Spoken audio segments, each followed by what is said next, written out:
You're listening to the 10-Minute Off-Road Podcast, the podcast for the off-roader with a short attention span. Episode 3. You're listening to the 10-Minute Off-Road Podcast, the podcast for the off-roader with a short attention. What was I saying? I'm your host, Nikki G, and I'm here to ramble on aimlessly about all things off-road for the next 10 minutes or so. Why 10 minutes? That's about how long it takes for me to take a shower. Alright, so it seems like camping goes hand in hand with off-roading. And I guess it's, when you're out off-roading, you can't really go back to a hotel, although sometimes I do. But a lot of times you end up camping, and primitive camping at that. Camping seems to be broken down into two groups. Tents to the left, hammocks to the right. I don't know why it seems like that, but it is. And so I got to say I have a tent and I have a hammock. And I enjoy the tent a lot better. Hammock, I can't get a good night's sleep in it. No matter how tight I get the lines, I'm always sleeping like a bent banana. And that's crazy. I mean, I like throwing out a tent. Yeah, it's a pain of a butt to pitch sometimes. And throw out a nice air mattress, and I get a good night's sleep on it. And I just bought an instant tent where you just throw it out and it just like pops up itself. I tried it out in the yard yet. I haven't really spent the night out in the woods with it. But I like to stretch out. I thrash around a lot at night, if you could believe that. Sometimes scream and have night terrors as well. As people who camp with me know, I usually wake up in the morning and everybody's gone. That just sounds sad, but... Camping, tent or hammock? That's a loaded question. It depends. Depends on where I am. Depends on what the temperature is. Depends on the weather, whether it's raining or not. I like both. I've done both. I like them both. So it just depends. All right, now it's Clint. You can catch Clint at Project Napalm JL on YouTube. He's got a very interesting channel. Talks a lot about repairs and fixes and upgrades. He's got that nice country twang to him. With the mosquitoes where I live and around my area, I definitely would have to say tent. Sleeping in a hammock, I'd wake up looking like something out of a science fiction movie. Actually, I'd probably look like that now. Well, anyway, I'd wake up being super itchy. I'd probably do that now too. Anyway, I wouldn't look good. All right, that's Mark from FM Jeeping, and you can catch him at his YouTube channel, FM Jeeping. He's also on the gram and Facebook and all that, Twitter and all that other social media crap. Hey Nick, thanks so much for asking the question. And that question was, when out camping, should you take a tent or a hammock?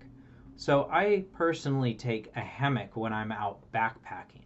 And that's primarily because I'm concerned about the weight of the gear that I'm taking, and a hammock weighs less than a tent does.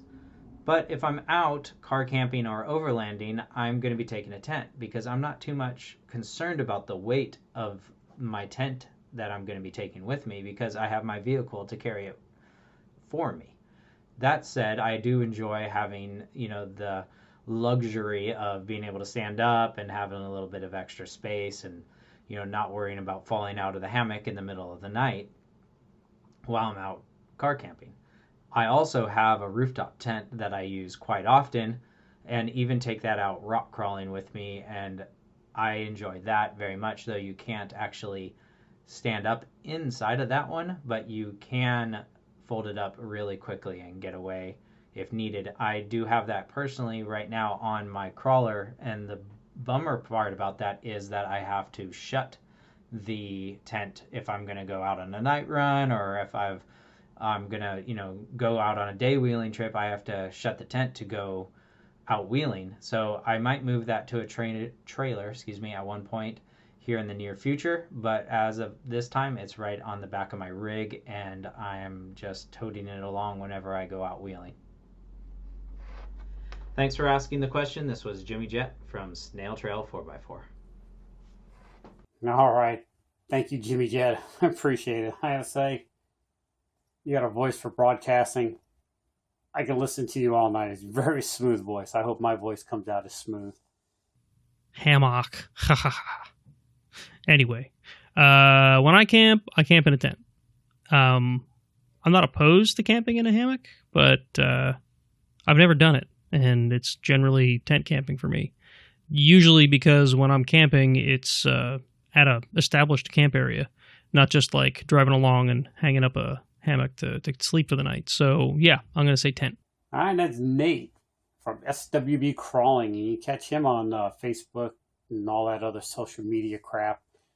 All right, now it's time for the question of the month. And the question of the month is, if my head was made of veal, which it is clearly not, what would the street value be? And if your head was a piece of veal, what would the street value be?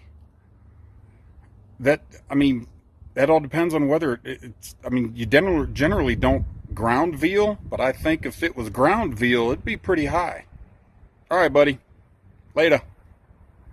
Thank you, Clint. I got to tell you, no sale. All right, if you want to ask a question, or if you have an answer to a question you'd like to put in, and keep in mind, everything you say will be on the air. Full disclosure. You can contact me at 10minuteoffroad@gmail.com. That's 10minuteoffroad@gmail.com. I'm on the Instagram, 10minuteoffroad. I'm on Twitter at 10minuteoffroad. All right, boys and girls, thanks a lot, and I'll chat at you later. Nicky G signing out and saying, wheel what you got and be happy. Follow the 10 Minute Off-Road Podcast on Twitter, the Gram, and YouTube.